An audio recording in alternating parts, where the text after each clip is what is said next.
But you've seen them. It's a squad. You get a whole bunch of shit going on. I feel like whoever's doing this is and I might be reaching, but I feel like whoever's doing this is getting close to becoming the Kevin Feige of their Sonic Sega, yeah, man, of their Sega universe. It's an original film. That's some Sega shit. That Sega intro was tough. Beautiful. Yes, let's go Sega. I was looking at all the games. I was like, I know that. Yeah, man. I play that. Yeah, man. I was like, hey. Fucking Streets of Rage, man. Fucking a whole bunch of shit. I don't gotta bring out the list and shit, but man, I played a lot of them. The ones that I played the most was Sonic the Hedgehog. I played all of them.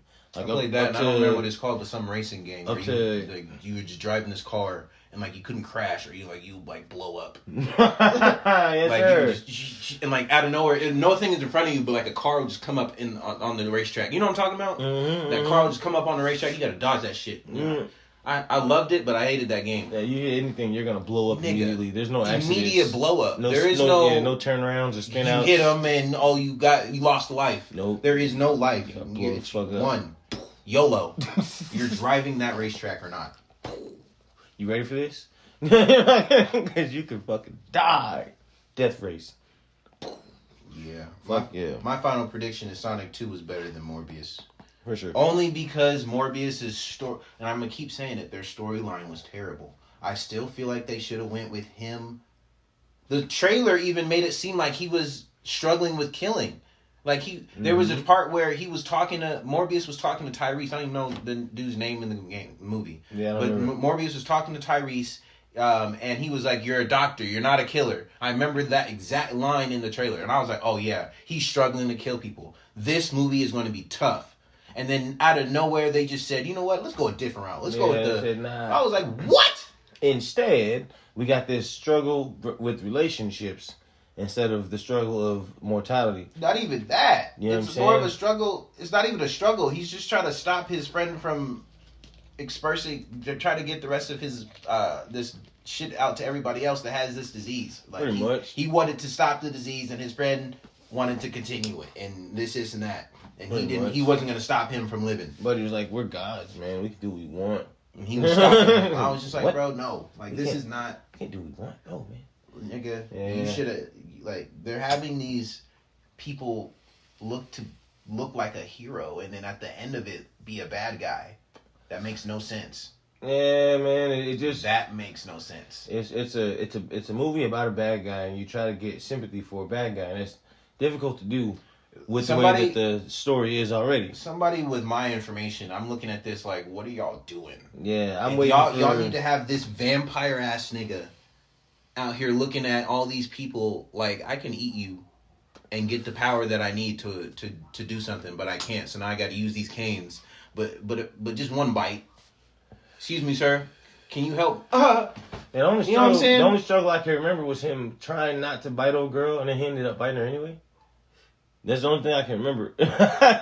Really, G. Like, the only struggle I seen was when he was on the boat. Everything else he didn't do. That's true too. His friend did. He was definitely fucking people up on the boat though. Once he figured out he did that shit on the boat, he immediately stopped and his friend killed everybody else. Because his friend came over and took that shit immediately. Yeah. So I did not like. I just they needed to give them more of a. I don't know. I just feel like Sony, because it seems like Sony's taken over Spider-Man shit. Like, all of it is what I'm assuming. Because they just took out Vulture from the MCU, basically. Mm-hmm. And put it in the Sony universe. Yep. Yeah, I read that whenever Spider-Man needs to be in the MCU, it's going to be Tom. But Sony's doing its own thing. Sony's doing something with Andrew, apparently. Let's go.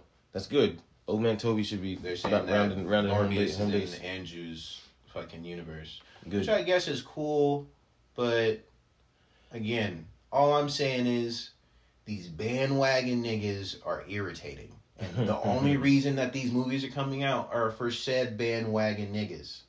I've been saying since 2012 and 2014, whenever these two movies came out, them shits was tough.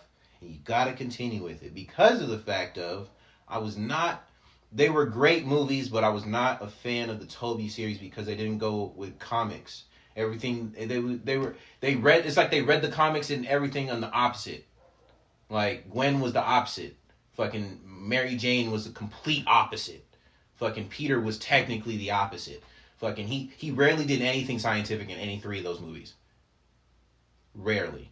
And if he did was like maybe once or twice. The only time he did anything scientific, the second movie. And that's why that's the best movie in all three of those series. Because that was the only movie he did anything scientific. That's very true. I like, and to be honest, man, Everything else, raindrops keep falling on. Like, as a Spider-Man fan, powers, but come on, bruh. As a Spider-Man fan and as a movie fan, story-wise, the original Spider-Man movies with what the fuck's his name? Toby, thank you. I was about to say Tom, the other T guy. With Toby, fucking based on a lot of emotion, man. You know what I'm saying? A whole lot of Mary Jane. Who's not even a reporter. She's a fucking actress for some reason. Yeah, she's a failing actress and blah, blah, blah. There's a bunch of dumb shit going on. And then it's a whole lot of shit that like Flash was off. A whole lot of shit was different. Flash had in the movie 5 minutes. Yeah, man. Flash was... And then he was seen at like fucking... Wasn't blonde either. Like in the comic books. What are them shits called? He was seen at funerals. Mm-hmm. You know what I'm saying? That was it. Yeah, it wasn't derived from the comic books a lot. And he didn't do... You're right. He didn't do a whole lot of science shit. He didn't make his own gadgets a whole lot. Like he had no gadgets. Yeah, man. He literally had no gadgets. No gadgets. gadgets. Him and his webs. In his suit. All his gadgets were his because he was making web balls and shit from his regular shit. You know what I'm saying? Wrist, bruh. His wrist that just had yeah. I'm like, so you're telling me he can shoot web balls and regular webs and like, so that's I don't believe it. That's one of the main reasons why I really appreciate the Andrew movies, man. Nigga. And then you go in with the bad guys that he had to fight. So that's why I'm hoping that it is true that Morbius is in his universe and we get to see that happen at some point. Because with Vulture going there saying he wants a team to get together, yeah, he could want to fight this other Spider-Man. And, for sure. You know what I'm saying? You're the only Spider-Man here. Well, you're the one I got to kill then. From the easy. That's easy. Now I'm away from my daughter and shit. Now there's no way back. Yeah, man. That's easy. That's an easy plot right there, man. Fuck, you're Spider-Man here? Now you're irritating me. Every time I see you, man, you're getting the work. Man. Because you remind me of Tom who did this. Especially if you start causing problems and slowing me down. Yeah. Alright. Bet. Alright, Moon Knight, G. Moon Knight. Once again. Dope. They did it. Dope. Oops, I did it again. Yeah. Episode 2 was tight. Alright, so let me try to remember how it started. I don't even woke up. I already remember it. I remember everything. I watched it a lot. He woke up, nigga, because the nigga thought he was dreaming from the terror that happened from last episode. That nigga telling him to give him the suit, give him control so he can save him from that jackal. That's right. Nigga tried to go to work. Nigga was like, hey, bro, I'm about to show you some crazy shit. Bro, the bathroom was still getting taped off. He's like, what happened in the bathroom? They said pipe burst. Area 51 type. I'm going to show you some crazy shit. About to blow your mind. Classified. My man said rotate. And he said, watch this. He said, are you crying? Oh, that was funny. But watch this. Keep watching. Nigga, nothing. Wild, bro. Nothing on camera. Just him running with a thing. I did see a breakdown of something. They said that there are some little glitches in the camera's work. And that's from when if you look back at it, the jackal hit the wall where the cameras were. So that's the jackal when he hit the wall. The camera kind of like glitched out a little bit because there was something there, but it's not able to be seen. Okay, maybe. So I'll tell you my theory on why people can't see it later on, but actually I'll tell you now. My theory is only people who can see the jackals are people who have gods inside them, who are avatars. Because it seems like the only people who could see those were the dude who let it out and Moon Knight.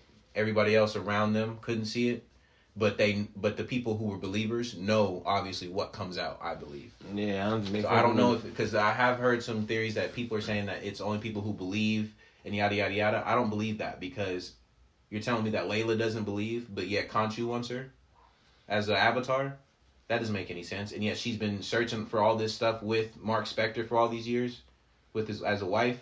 You know what I'm saying? No, I think I don't believe she's not a believer. Yeah, she has to believe in something. That's what I'm saying. She has to believe in these gods. I mean, she's seen the Moon Knight suit. She has to believe in these gods. Khonshu wants her as an avatar. I feel like to be an avatar, you have to at least have some type of, you know what I'm saying, want or some type of like connection or like drive towards these type of things. Because fucking Stephen is into the gods. He knows that there's 9 instead of 7. Yeah, that they were shown in the first episode. So I think that instead of it being people who believe, you have to be a god to actually see it, but it's still there. You know what I'm saying? Like it's like an invisible jackal. Like it's still coming out and it's still actually there. Right. But the only people who can actually see it are the people who have the gods inside them, because it gives them the opportunity to see it. You know what I'm saying? And if you can't see it, it can still fuck you up. Yeah, like X-ray glasses kind of thing. You know what I'm saying? Yeah, no doubt. Like goggles type shit you got to put on to see the figure in front of you. Right. Because you can't see what you're fighting because it's something. You know what I'm saying? It's something like that. But because it came back in this episode. It did. A little bit later, it did. Yeah. Fucking, he went from where he was to where did he go after that? He went to go and find the storage unit that he found in the first episode. Right. And when he found out where it was, nigga found guns, fucking money, and a little cot right there, and a go bag, man. That's a whole bunch of fucking passports and shit. The Jason Bourne storage unit. Found the fucking and the fucking amulet or scarab. That's what it's called. Yeah. And Mark was trying to tell him. He said, "Oh shit, it's real." And that nigga was trying to tell him like, "Hey, bro, reflection caught him in the wall. I remember that." I'm an avatar for Khonshu. Yeah, and tried to explain everything to this man as best as he could. Yeah, saying that he's out there trying to serve Khonshu's justice out when he deems it necessary and things. Mm-hmm. And he was trying to tell him, "Well, I saw what you did in that bathroom, my dude. I'm not okay with that." Yeah, man. I'm not giving you control again. Or not in the bathroom. He said he saw what we did to the village. Yeah, you killed a lot of people. He killed hella people in that. Mark Spector, joke, bro. Blood on his hands. Literally, he did it. That's the dude who get the job done. That nigga was. He got the gun over here. Got all these passports. Nigga said, "I'm taking all this. Go to the police. They're gonna lock me up, and I'm gonna make sure they're gonna put me in a whole bunch of meds so you can never get out ever again." That's wild. And that nigga Khonshu said, "Hold up." Yeah, bro. Nah, dude. You said what? Yeah, buddy showed up in the hallway. That nigga haunted that nigga. That was crazy. All the lights. Showed up, disappeared. Showed up. Nigga looked over like, "Is that him?" Light went off and went back on. Like, no, that's not him. Turned around. I'm tripping. Turned back around. He showed up behind him. When he turned around, he wasn't there. He turned over and he was like, "Wait, is that him?" And the lights started flickering towards him, and boom! I was like, "Ah!" Man, right there, boom. Nigga, crazy. Popped up in front of him, talking about something.